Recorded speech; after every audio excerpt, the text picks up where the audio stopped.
We'll be asking you a lot about, of course, what happens at UFC 208. Two really good, I think, main and co-main events. This is one of those cards where I don't know who's going to win either of those top two fights. Usually I think I have a prediction or an idea of the way the fight's going to go. I think both of those could really go either way, and to me, those are the best fights to watch. So we're looking forward to UFC 208. Well, let's get right to it. Let's move on to the co-main event, Anderson Silva versus Derek Brunson. I mean, always a pleasure to watch Anderson Silva fight, of course. How did this fight come together? Because, I've been in discussions with his management, where's Anderson? What's the latest? What's he doing? He was off in China filming a movie, and then all of a sudden he comes back and boom, he's got a fight immediately. I mean, how did this fight come together, and why Derek Brunson? Yeah, he's been interested in fighting. He's been interested in fighting. They're both coming off a loss. Brunson is, they're both ranked either 7 or I think they're 7 and 8, and it's the right fight to make. I don't know if you saw Anderson weigh in today, but he looks awesome, man. He's in the best shape I've seen him in a while. Yep. One thing I wanted to ask you about Anderson, and I'm not bringing this up to suggest that the guy needs to retire. Clearly, he does not. I know that he's on a losing streak, but he still looks fast to me. He still looks explosive.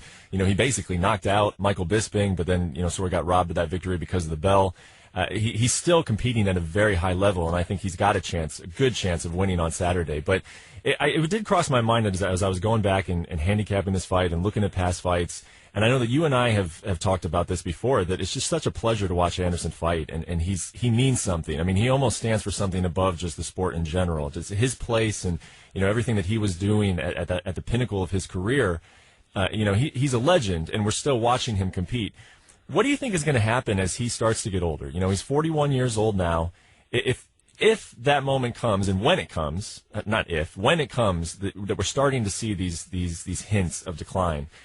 I just wonder how you're going to react to that. I mean, all of us look at you as a promoter like, hey, if you should stop this guy fighting, like they're grown men, they're going to make their own decisions. But just based on who he is and everything that he's been, I mean, how will you treat the end of Anderson Silva's career if he's saying, I still want to go out? Just the other day on the conference call, he said he wants to compete for 6 or 7 more years. I mean, how do you think you'll approach that just because of the special case that he is?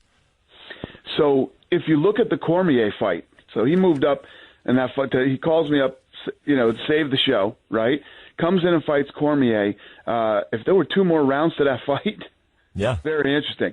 He hurt Cormier to the body bad. Yeah, he did.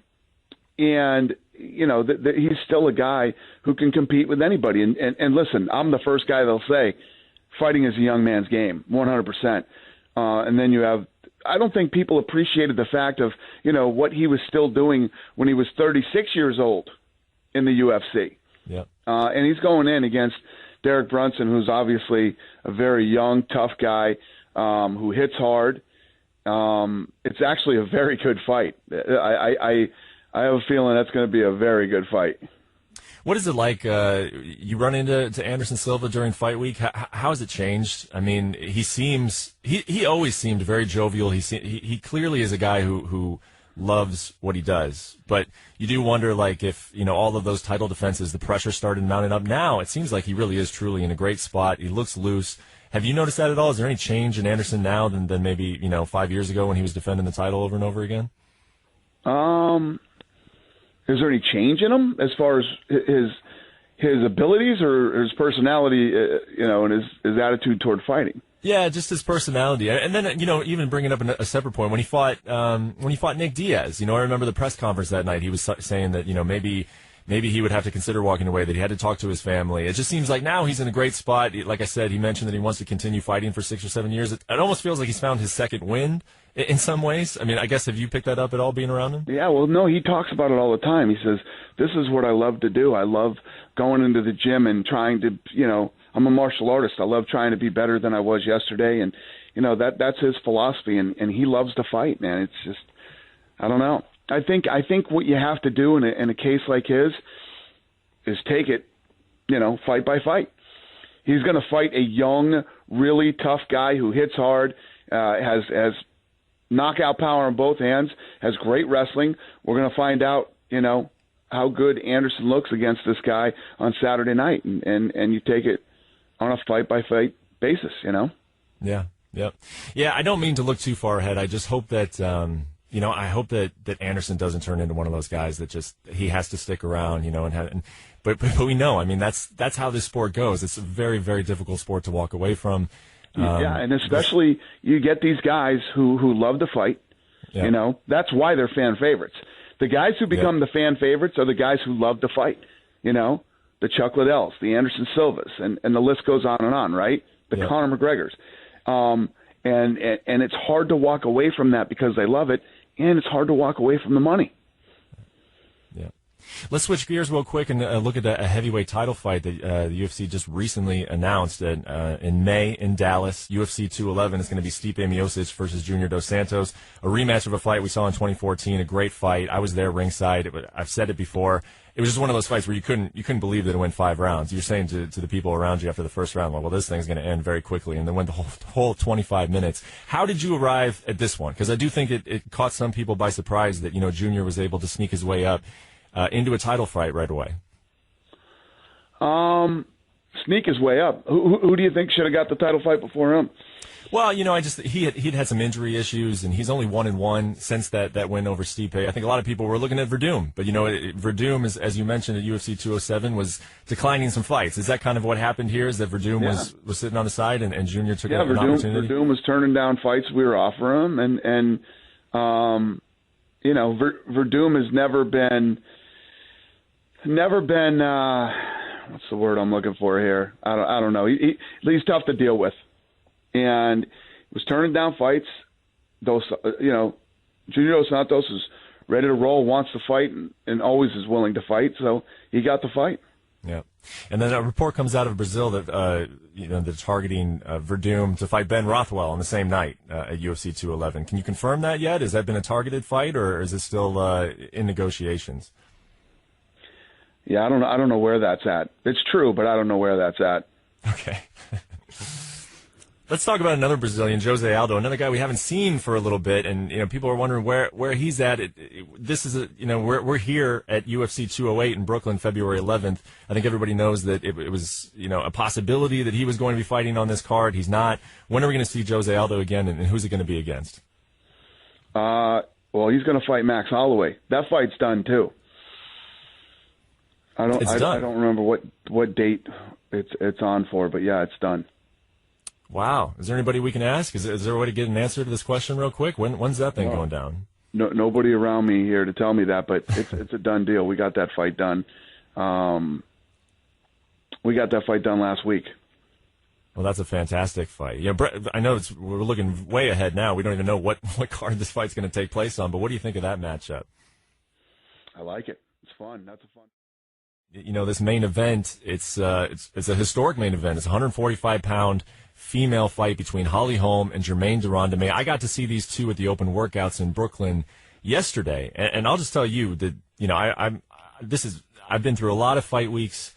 I like to get the sense of fighters, their confidence level, how they're feeling. If they're feeling any nerves the week of the fight. I got to say, Germaine de Randamie, and I know that this is just kind of her personality, but she is coming into this fight, it feels like, with absolutely nothing to lose. This was not necessarily an opportunity that she had seen coming on the horizon. She jumped at it, and she's very loose. Meanwhile, I think Holly Holm is feeling just a little bit of pressure because she's coming off of that 2-fight losing streak. She doesn't want her career to be defined by that win over Ronda Rousey. Is that sort of what you've sensed out of these two as well?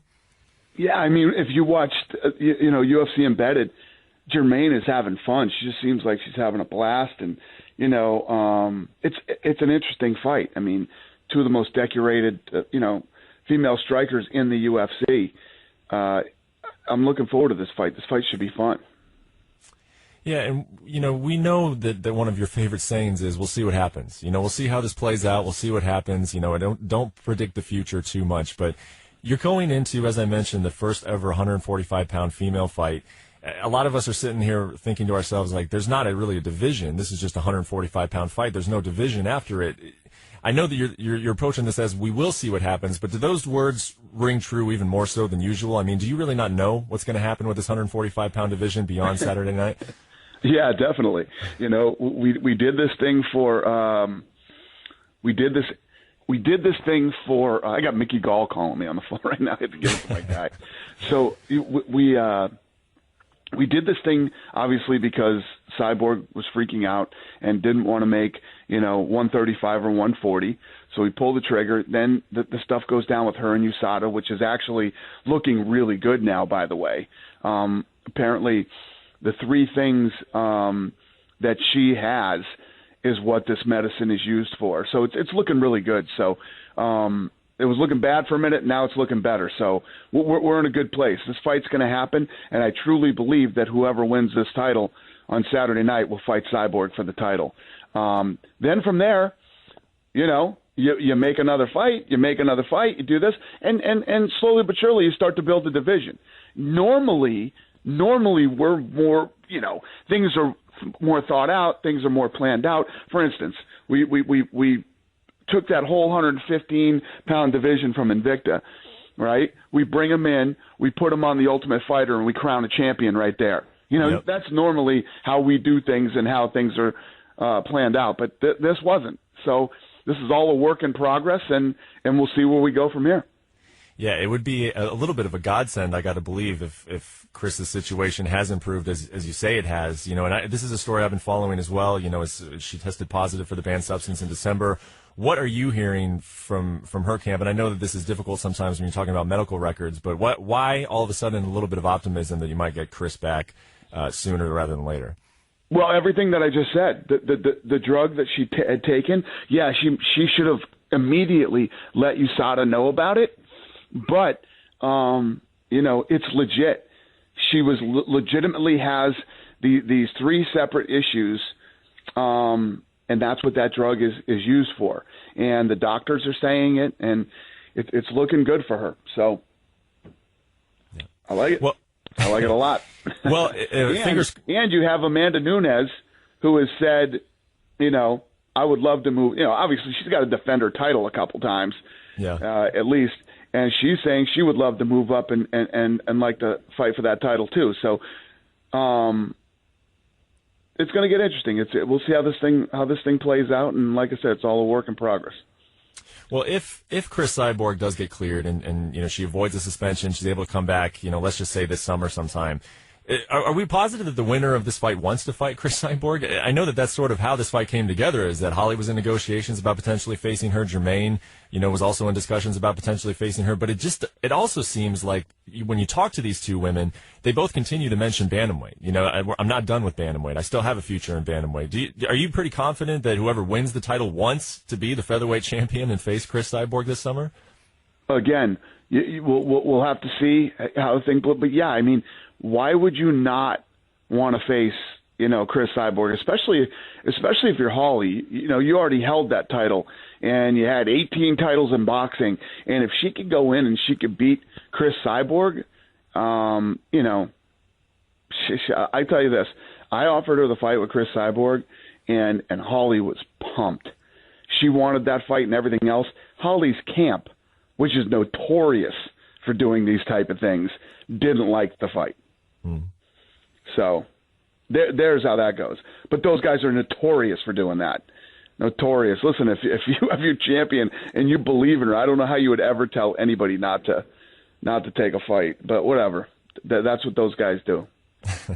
Well, taking your words, we'll have to see how this thing plays out.